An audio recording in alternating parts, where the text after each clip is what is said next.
खुशी तो इस बात की है कि कल आपको जी भर कर देखने का अवसर प्राप्त हुआ और आज आपकी आरती का, आपके दर्शन की आशा, आपकी सेवा की अभिलाषा हमारा संबल है प्रभु।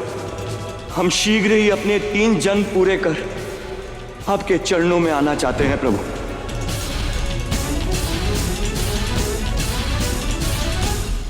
भाग्य का खेल देख रही हैं देवी। कल तक जिन आंखों में मेरे लिए प्रेम और भक्ति थी, आज उन्हीं आंखों में मेरे लिए क्रोध और प्रतिशोध होगी।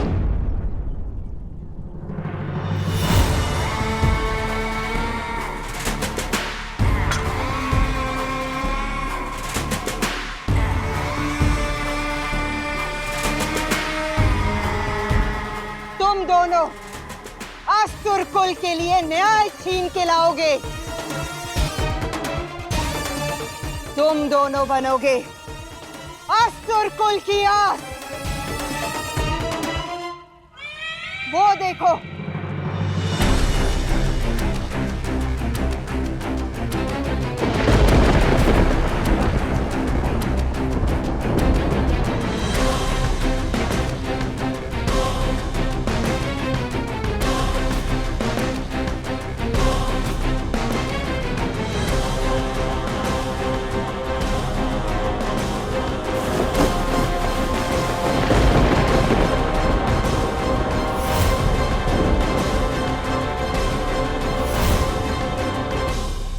ये है तुम्हारी नीति, ये है तुम्हारा लक्ष्य।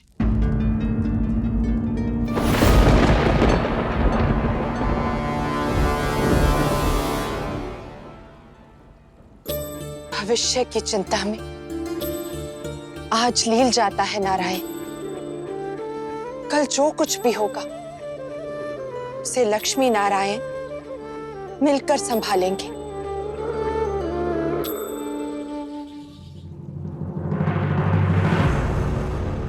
यही है जिन्होंने संतुलन के नाम पर हम असुरों को सदा छला है।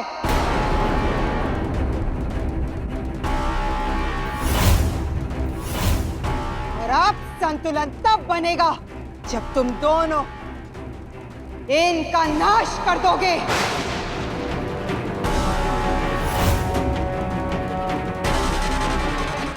अपने मन मस्तिष्क में बसा लो नारायण को, क्योंकि तुम्हारे जीवन का उद्देश्य इनकी मृत्यु से ही पूर्ण होगा।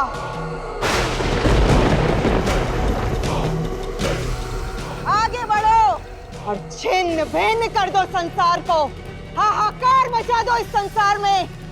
आगे बढ़ो।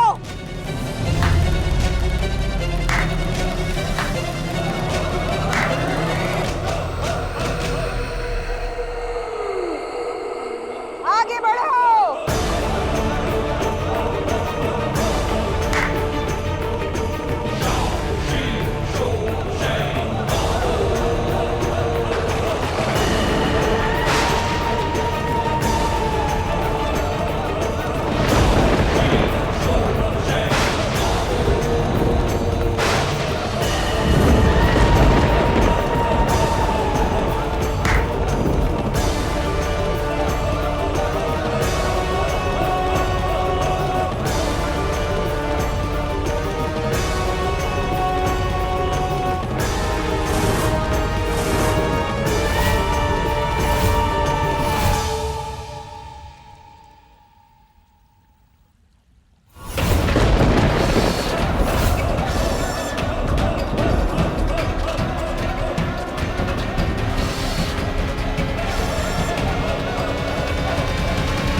हिरण्याक्ष। और मैं हिरण्यकश्यप। वचन देते हैं इस मूर्ति के भांति हम नारायण की सत्ता, नारायण का अस्तित्व, नारायण का हर एक चिन्ह छिन्न भिन्न कर देंगे।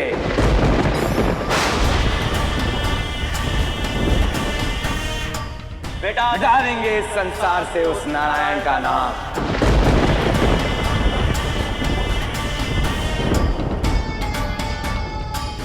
शीघ्र ही संपूर्ण संसार उस नारायण को भूल हमारा नाम जपेगा। आज तक जो छल असुर कुल के साथ हुआ सो हुआ, किंतु आज से एक नई कहानी का आरंभ होगा। हिरण्याक्ष, हिरण्यकश्यप और नारायण के बल की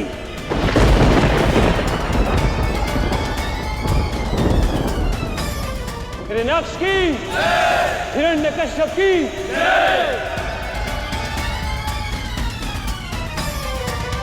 वीरों की कामना की थी, परंतु भाग्य ने मुझे शूरवीर दे दिए।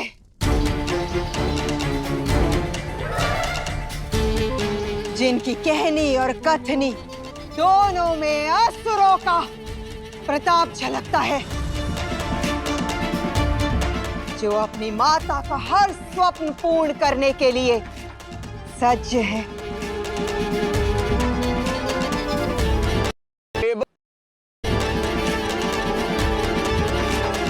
देवताओं और उनके नारायण के पतन का स्वप्न, संसार के पालनकर्ता को संसार से हटाने का स्वप्न, नारायण को, श्री हरि को छिन्न भिन्न करने का स्वप्न।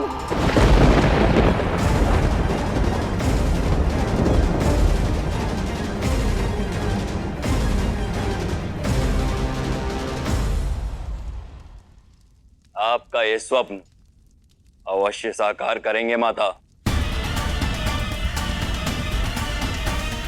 आज जितने टुकड़े इस मूर्ति के बिखरे हैं, कल उतने ही टुकड़े नारायण के बिखरेंगे।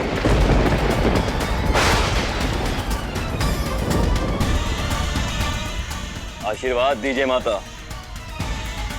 क्योंकि अब नारायण के अंत का आरंभ होने को है। नहीं, ये स्वप्न कभी पूरा नहीं होगा। जिस सत्य को श्राप ने भुला दिया, उसे श्री स्मरण करवाएगी। भक्त अपने भगवान को नकार रहा है, तो अब लक्ष्मी उन्हें नारायण की महिमा का बोध करवाएगी। जिनके अंत का वो स्वप्न देख रहे हैं, उनके आरंभ की गाथा सुनाएगी।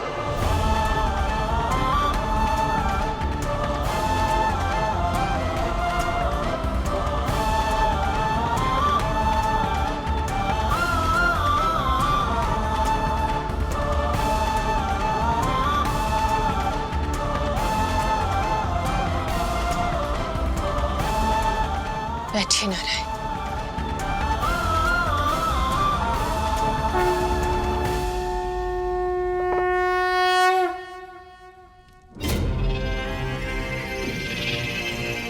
जाओ, बिखेर दो नारायण को। विजयी भाव। विजय नहीं, पराजय मिलेगी उन्हें। जो संपूर्ण संसार को समेटे बैठे, उन्हें बिखेरेंगे वो दोनों। जो असहाय का सहारा बने, जीवन चक्र से मुक्ति दे, उन जनार्दन का मर्दन करेंगे वो दोनों।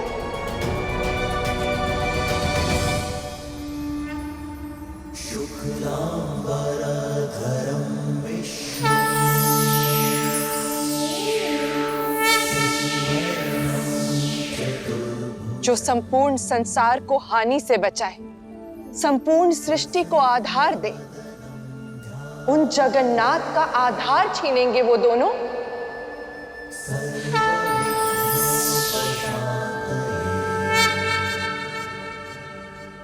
हर मन की पीड़ा, हर तन का विघ्न हरने वाले हरि, उनकी सांसें ले लेंगे वो दोनों।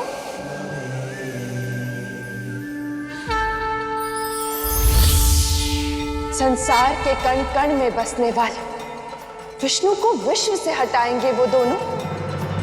अच्युतं केशवं रामनारायणं कृष्णदामोदरं वासुदेवं हरिं श्रीधरं माधवं गोपिकावल्लभं जानकीनायकं रामचन्द्रं भजे।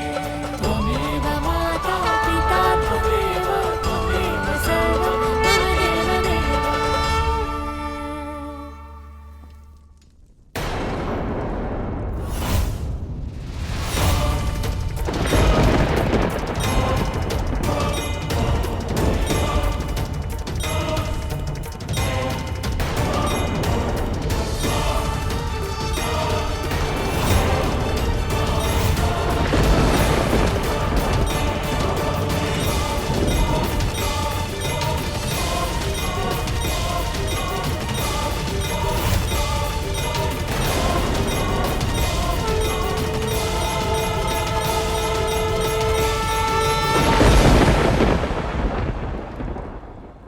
उन्हें समझाना होगा कि संपूर्ण संसार का पालन करने वाले परमेश्वर है नारायण, उन्हें मिटाया नहीं जा सकता।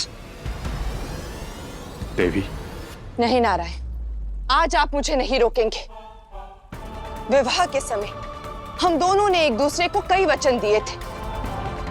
एक वचन आपने मुझे दिया था कि मेरा अपमान आपका अपमान है। उसमें से एक वचन मैंने आपको दिया था कि आपका अपमान मेरा अपमान होगा और उसका प्रतिशोध मैं अवश्य लूंगी। और आज आपके इस अपमान का उत्तर नारायण की लक्ष्मी देगी।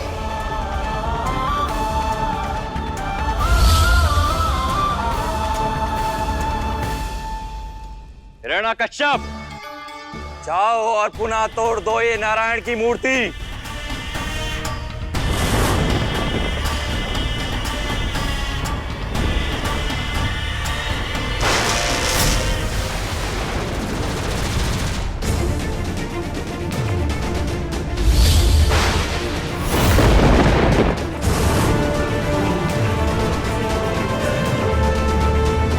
अरे देखो, नारायण के अपमान का प्रतिशोध लेने स्वयं देवी लक्ष्मी आई है। आज यहाँ समृद्धि की देवी लक्ष्मी नहीं, श्री नारायण की अर्धांगिनी उनकी लक्ष्मी है।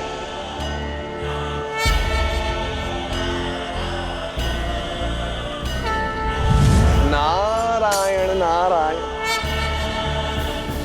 धन्य है मेरे लक्ष्मी नारायण प्रभु, जो इस संसार को संतुलन और समृद्धि के आशीर्वाद के साथ पति पत्नी की एकजुटता और पति पत्नी के एक दूसरे में समर्पित होने की सीख भी दे रहे हैं। मेरे माथे पे लगे कुमकुम को देख रही हैं? देखिए इस कुमकुम को और बताइए अपने पुत्रों को कि एक पत्नी के माथे का कुमकुम उसके सुहाग का सुरक्षा कवच होता है।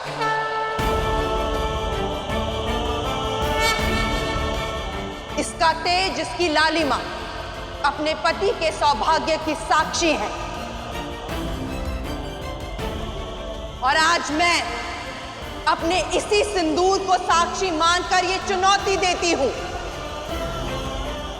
कि श्री के रहते उनके नारायण का कोई कुछ नहीं बिगाड़ सकता। ना प्रत्यक्ष रूप से, ना परोक्ष रूप से। बस बहुत हुआ देवी, आपका साहस और विश्वास बहुत ही सराहनीय है, परंतु सफल नहीं होगा। ना तो ये मूर्ति बचेगी और ना ही नारायण की गरिमा।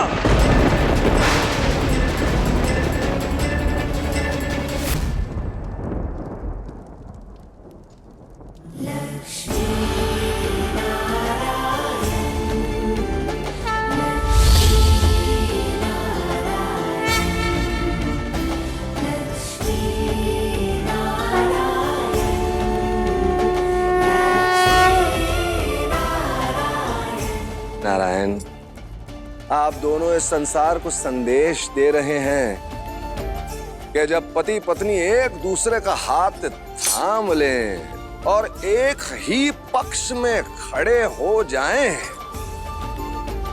तो उनकी शक्ति दुगनी और उनके संकट शून्य हो जाते हैं।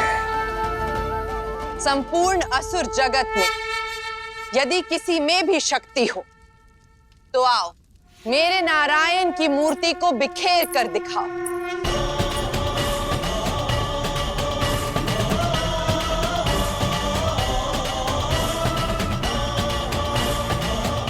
आओ दिखाओ अपना साहस अनुजो, खंडित कर दो इस मूर्ति को। रुको भ्राता, ये तुच्छ कार्य तो कोई भी साधारण सैनिक कर देगा। जाओ देवी लक्ष्मी की आंखों के सामने नारायण की ये मूर्ति और उनके भ्रम का आवरण दोनों मिटा दो।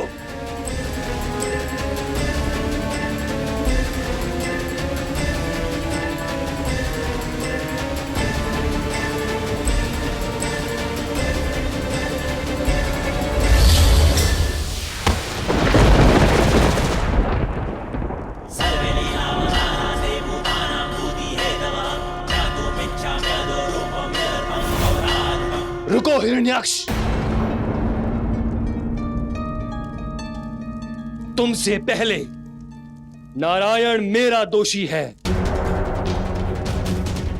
इस मूर्ति को मैं तोड़ूंगा।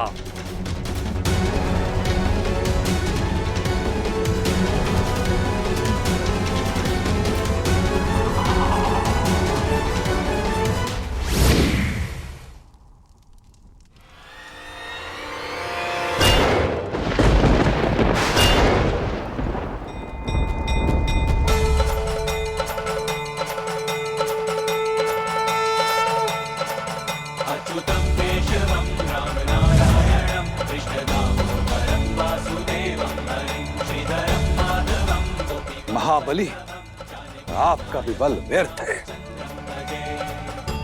जिसे तुम मूर्ति समझ रहे हो वो केवल एक मूर्ति नहीं, मेरा विश्वास है श्री का अपने नारायण पर। उसे कोई नहीं तोड़ सकता। रुको भ्राता, इसे असुरों का बल मैं दिखाता हूं।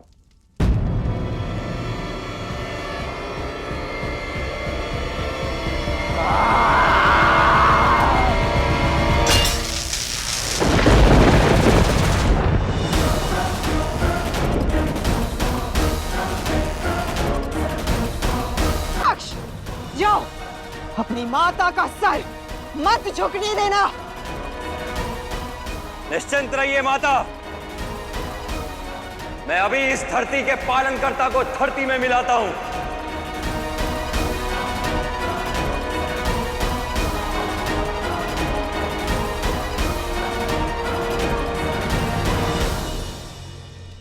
पुत्र, अंत कर दो देवी लक्ष्मी के विश्वास का।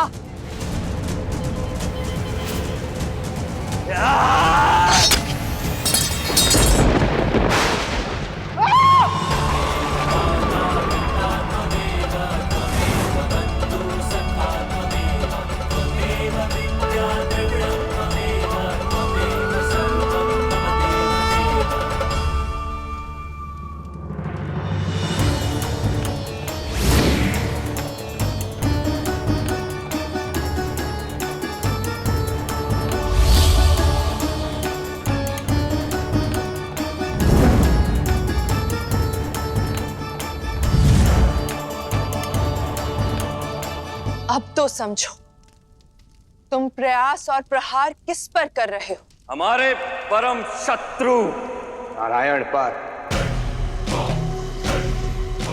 हिरण्याक्ष, हिरण्याकश्यप, जब मेरे नारायण के प्रति कुमकुम से रंगी इस मूर्ति का तुम कुछ नहीं बिगाड़ पा रहे, तो सोचो नारायण के साक्षात स्वरूप का सामना कैसे करोगे। अब भी समय है, धर्म के मार्ग पर चलो, नारायण की भक्ति में रमो, अन्यथा। बस कीजिए देवी। असुर वीरों को ज्ञान और सीख देने का दायित्व केवल और केवल मेरा है, अर्थात असुर गुरु शुक्राचार्य का, आपका कदापि नहीं। तो निभाइए अपना दायित्व, अन्यथा मेरी इस सीख को मेरी अंतिम चेतावनी समझिएगा।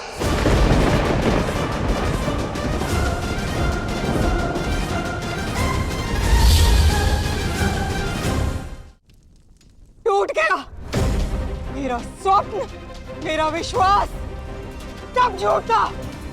अरे नारायण की एक मूर्ति को तो तोड़ नहीं पाए, क्या पतन करोगे तुम दोनों उनका?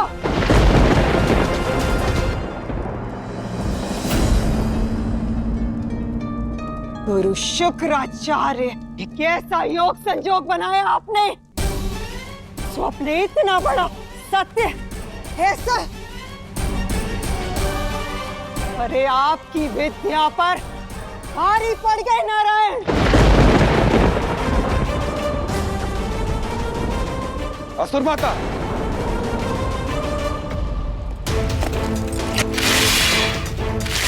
असुर माता दीदी, ये अनर्थ मत कीजिए। ये मेरी तंत्र मंत्र विद्या का अपमान है। सत्य को समझा नहीं, स्वीकार किया जाता है। सत्य ये है कि आपकी विद्या निरर्थक है। निरर्थक मेरी विद्या नहीं, आपकी अधीरता है। आपके दोनों पुत्र असाधारण शक्ति से जन्म अवश्य है, किंतु वो सर्वशक्तिशाली बनेंगे तपोबल से। हम हर तप, हर त्याग के लिए सज्ज हैं। आप बस आदेश दें गुरुदेव। बल के लिए तप के अग्नि में तपना होगा, ब्रह्मदेव को प्रसन्न कर मन चाहा वरदान प्राप्त करना होगा। आज्ञा दे माता, जा रहे हैं तपस्या के लिए इसी क्षण, और अब वरदान लेकर ही लौटेंगे।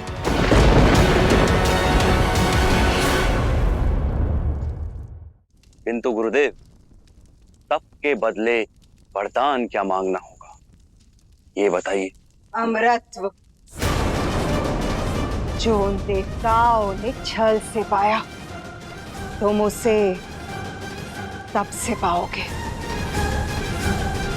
मार्ग इतना सरल नहीं होगा, क्योंकि ब्रह्मदेव कभी अमरत्व देंगे ही नहीं।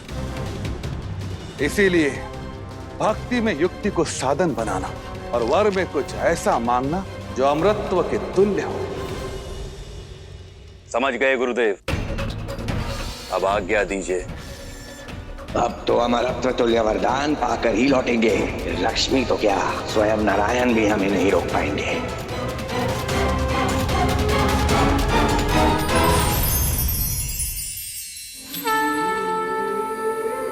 मानव जीवन में एक ऐसा भाव